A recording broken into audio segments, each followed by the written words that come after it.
Thousands of acres of open land, a cowboy on horseback, your own cattle grazing under a big sky.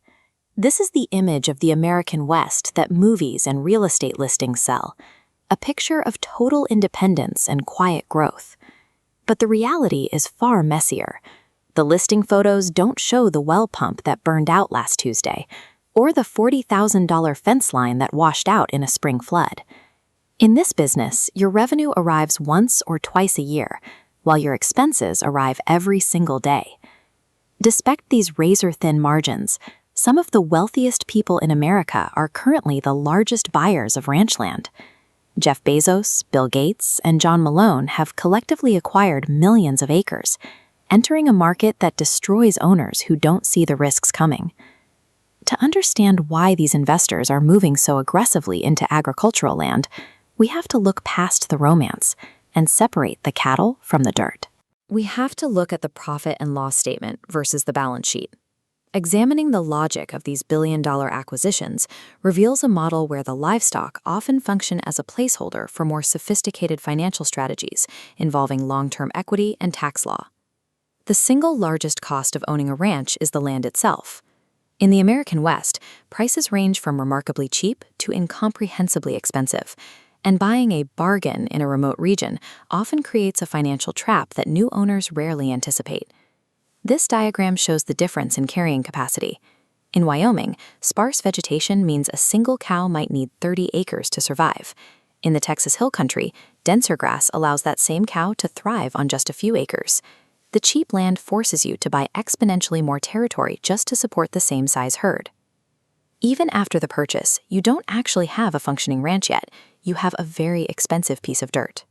Before that land produces a single dollar, you have to install the infrastructure required to make it operational.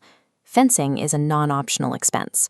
A standard 5-strand barbed wire fence costs up to $13,000 per mile to install. On a 15,000-acre property, you can easily spend $600,000 on fencing alone before the first cow sets foot on the grass. Then comes the water infrastructure. You need deep agricultural wells, solar-powered pumps, and miles of underground pipe to move water to every pasture. Add in heavy steel corrals and hydraulic chutes for handling the animals, and the initial setup costs begin to spiral. Between fencing, water systems, and storage barns, a new owner can sink over $1 million into the property without seeing an immediate return. This is the cost of simply being ready to begin. Once the infrastructure is set, the daily operating expenses take over. Between labor, fuel for the vehicle fleet, and regular veterinary care, maintaining a single cow costs roughly $1,000 per year. Feed is the largest single line item.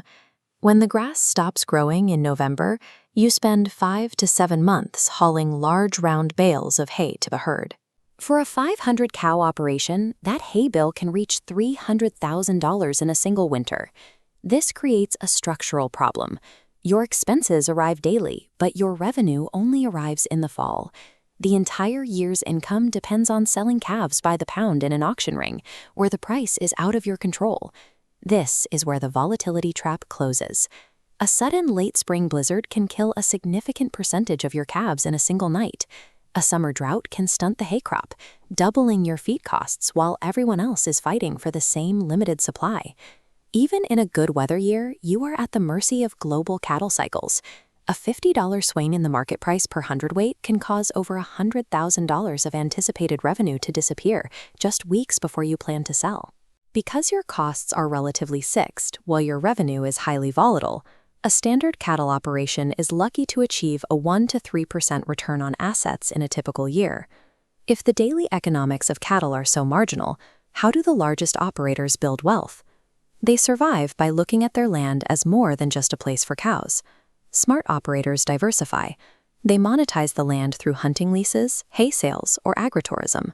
High-end guest ranches generate significant cash flow by selling the cowboy experience to visitors who pay hundreds of dollars a night to sleep in a cabin and ride horses. But the true financial levers for billionaire buyers involve state and federal tax codes, starting with the agricultural tax exemption. Property taxes on 10,000 acres at full commercial valuation can be ruinous. However, by running a small cattle operation, the owner qualifies the land for an agricultural exemption.